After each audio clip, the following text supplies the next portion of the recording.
Hi, I'm Scott Webber, and this is Mad About History, and this is the ancient Minoan palace of Knossos.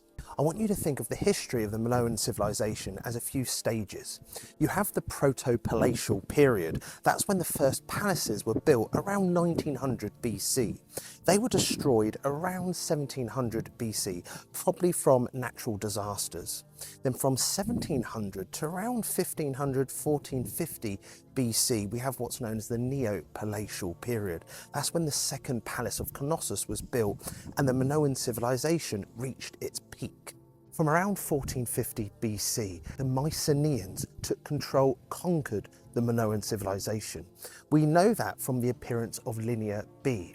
Minoans had their own language called Linear A, and we've discovered hundreds of tablets at this site and other Minoan sites, but we haven't translated, deciphered that text. We don't know what it says. But we have discovered another text called Linear B, which has been discovered at Mycenaean sites on mainland Greece. We have deciphered it, and it's an ancient proto-form of ancient Greek.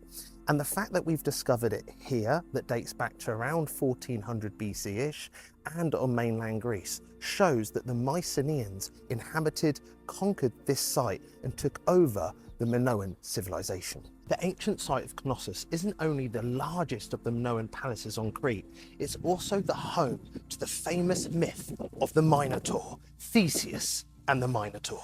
Now, in 1878, a Cretan merchant by the name of Minos Kallikarinos, I probably butchered that, first discovered the site of Knossos.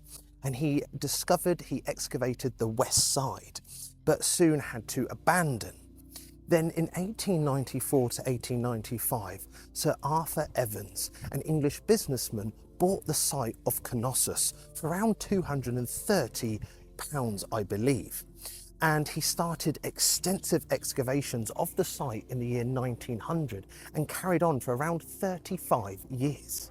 When Sir Arthur Evans started excavating the site of Knossos in the year 1900, he knew he had found what he was looking for.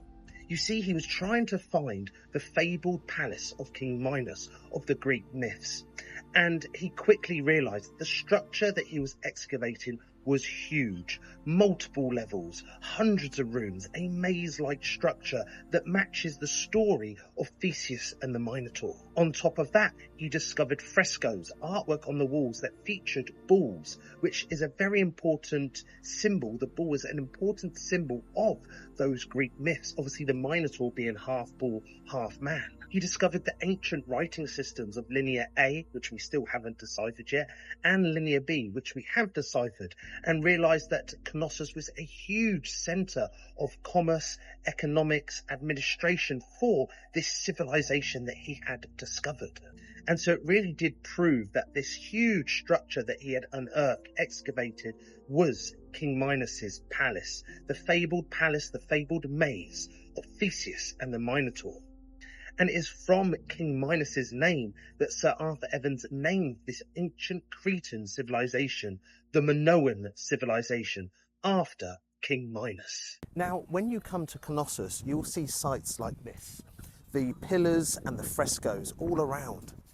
But many people that come to it, and I've heard people talking about it as I've been walking around, don't realise it's a reconstruction created by Sir Arthur Evans back when he first excavated the site. Much of the site of Knossos has been reconstructed based on the research and the interpretation of Sir Arthur Evans.